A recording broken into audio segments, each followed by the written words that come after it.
बंदों गुरुपद कंज कृपा सिंधु नर रूप हरि महामोहतम पुंज जासु वचन रवि कर निकर। देशवासियों को मेरा हार्दिक नमन।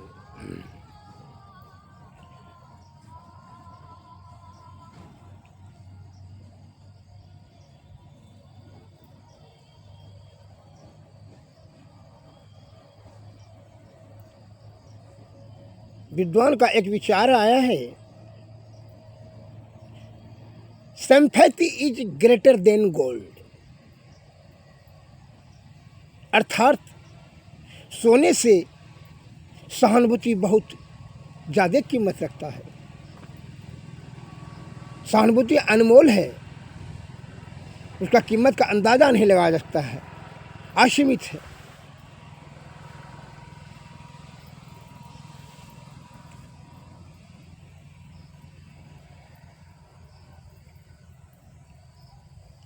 जब आप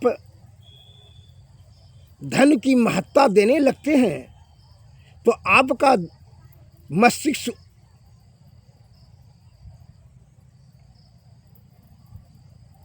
सोचने का जो प्रक्रिया है आप सीमित हो जाता है, ज्ञान का दायरा छोटा हो जाता है।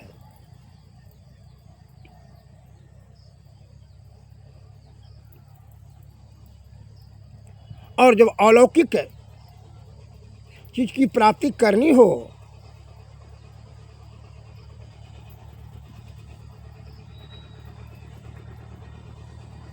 उसमें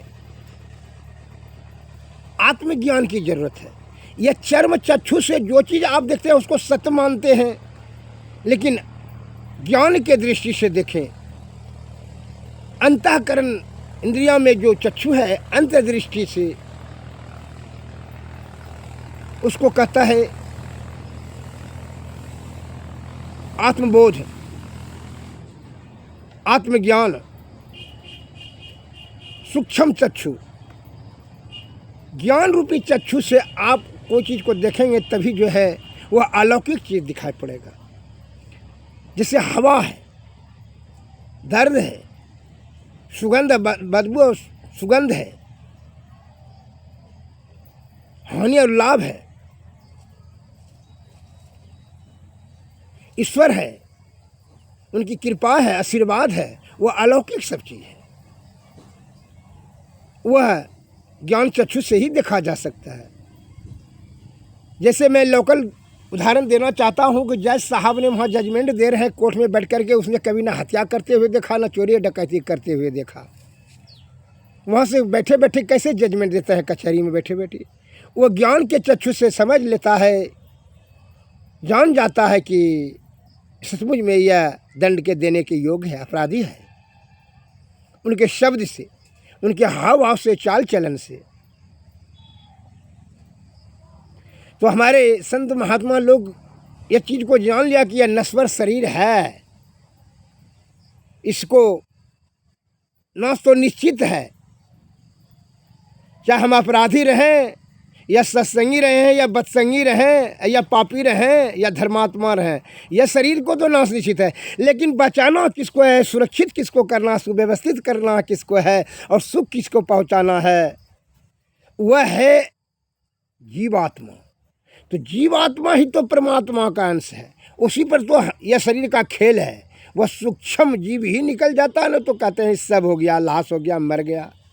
वह सूक्ष्म जीव को ही परमात्मा में, अर्थात जीवात्मा को ही परमात्मा में पहुंचाने के कार्य को ही क्या कहते हैं, वही कहते हैं अध्यात्म ज्ञान से ही यह कार्य आप करने में सक्षम और सामर्थ्यवान हो सकते हैं।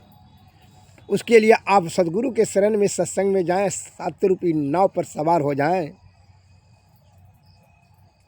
तभी जो है आप यह विषय रूपी नदी को पार कर करके तब जो है जीवात्मा को परमात्मा तक पहुंचा देंगे, अर्थात मोक्ष करा देंगे। मैं एक उदाहरण देना चाहता हूं कि भ्रम में कैसे बड़े बड़े बुद्धिजीवी लोग भी जो है भ्रम में पड़ जाता है। राजा जनक जी को एक बार स्वप्न आया तो बड़ा घबराहट, बड़ी बेचैनी होने लगा। वह जाग करके यह बात का घोषणा किया राज दरबार में, अपने राज दरबार में, अगर यदि कोई भी हमारे आज जो है हम क्या सपना देखे थे इसके बारे में जो कोई बता देगा और उसके प्रश्नों का भी जवाब दे देगा तो मैं उसको बहुत इनाम दूंगा और गुरु मानूंगा। समझ लेंगे कि वो आत्मज्ञानी आदमी है। तो बहुत से पंडित इसका इनाम के लालच में, बहुत से बुद्धिजीवी विद्वान लोग सब जब आए,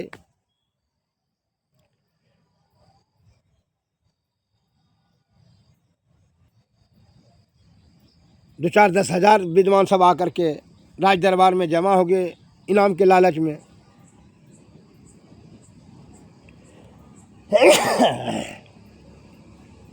जो है नाना प्रकार का तर्क दिया, बहुत से हवा में तीर मारा कि और बहुत बड़ा आप राजा बन गए हैं, बहुत से राज को जीत लिए हैं, तो बहुत धन और जमा कर लिए हैं, आज बहुत बड़ा धर्मात्मा बन गए हैं। नाना प्रकार का जो है उनका मुंह पोंछने वाली बात जो है, मीठा मीठा वचन कह कर। तो राजा ने कहा कि नहीं, ये सब कोई बात नहीं है, किसी प्रश्नों का जवाब नहीं है हमारा प्रश्नों का। वो हार कर करके जो है बड़ा उदास हो गए। तो इसलिए मैं देखा कि सब पंडित जो है बैठे हुए, 10,000 पंडित बुद्धिमान सब बैठे थे। उधर जो अष्टावक्र ऋषि आए अंतिम में, जो कि 8 अंग उसका टेढ़ा था। वो जैसे कहा कि नहीं ये जो है आत्मज्ञानी है, ब्रह्मज्ञानी महर्षि पहुँचे हुए हैं, शोर होने लगा कि जो है ये तो प्रश्नों का जवाब दे ही देंगे, राजा जनक जी का प्रश्नों का जवाब दे ही देंगे। तो जैसे वो आए, जब वो निंगड़ा करके के आ रहा था, तो ये सभी पंडित ने उधर देखा कि यही कहता है कि यही अष्टावक्र ने जो है जवाब दे देगा, जो कि 8 अंग टेढ़े है। बड़ा बड़ा पंडित बुद्धिमान सब पंडित तो जवाब नहीं दे सका, और जो है ये क्या जवाब दे सकेगा। इस प्रकार से उपेक्षा के भाव से बड़ी जोर सबने हंसा ठठा करके के उसका अंग देख कर करके। तो वो खड़ा होकर के अष्टावक्र ऋषि सुन रहा, जब हंसी सबका रुका तो वह आसन पर जाकर, सिंहासन पर जाकर बैठ गए। उछल के सोना के कुर्सी बनाए थे राजा साहब ने, जिसको जवाब देगा वो वही इसको बैठाएंगे सोना की कुर्सी पर। वो उछल कर करके सोना कुर्सी बैठ गए, और ये भी खूब बड़ी जोर से हंसने लगा अष्टावक्र ऋषि। वो तो ब्रह्मज्ञानी थे, पहुँचे हुए थे।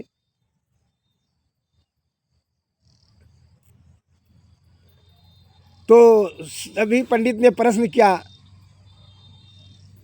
महात्मा जी एक बात पूछेगा, आप काहे हंसे? क्योंकि तो अब आप लोग काहे हंसे भाई, आप लोग इतना बुद्धिमान क्यों हंसे, क्या कारण बताइए आप लोग। तो बताते हैं हम अपना भी। उन्होंने बताया सभी लोगों ने कि हम आपको जो है ना देखेंगे 8 अंग जिनका टेढ़ा है, कुरूप है, ये क्या जवाब दे सकेगा। बड़ा बड़ा बुद्धिमान पंडित तो जवाब नहीं दे सका, ये क्या जवाब, यही सोच करके हंसे।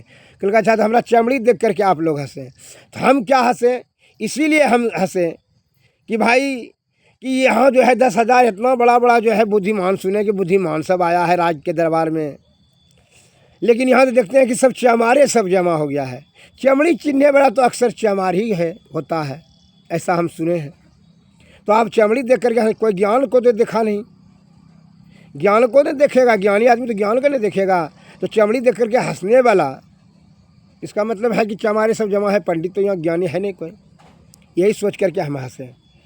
सभी पंडित सुन करके अवाक हो गए कि देखिए सबको जो है कितना नीचा दिखा दिया।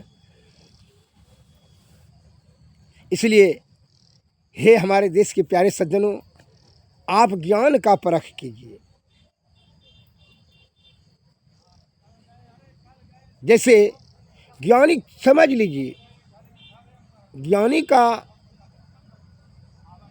शब्द को ज्ञानी समझता है, इसलिए संत वाणी में आया है, ज्ञानी मारे ज्ञान से बेहुदा मारे तीर, सदगुरु मारे शब्द से भींगे सकल शरीर। सदगुरु के सार शब्द के भाव को समझिए, उनकी गहराई को समझिए, तभी अमल कीजिए। उसी प्रकार ज्ञानी के बात को समझिए, वो कहना क्या चाहता है। तब जो है अष्टावक्र ऋषि ने कहा, सुनो राजा जनक, तुम जो प्रश्न करते हो क्या आज देखे स्वप्नों में तुमने देखा कि भिखारी हो गया हो, और प्रश्न तुम्हारे मस्तिष्क में उठा कि मैं तो राजा हूँ तो भिखारी स्वप्नों में देखें, यह सच्चा कि वह सच्चा। सुन लो, ना यह सच्चा ना वह सच्चा। तुम ना राजा सब दिन रहोगे, ना तुम राजा भिखारी में भिख थे, राजा थे, स्वप्नों में भी तुम भिख। इसीलिए ना यह सच्चा है ना वह सच्चा है। अतः आप इतने जान लीजिए कि सच्चा है वास्तविक जीवात्मा को परम आत्मा तक पहुंचाना, भक्ति ज्ञान अंतर्ज्ञान ही सच्चा है, बाकी बात सब झूठा है। गौ गोचर जहाँ लग जाए सब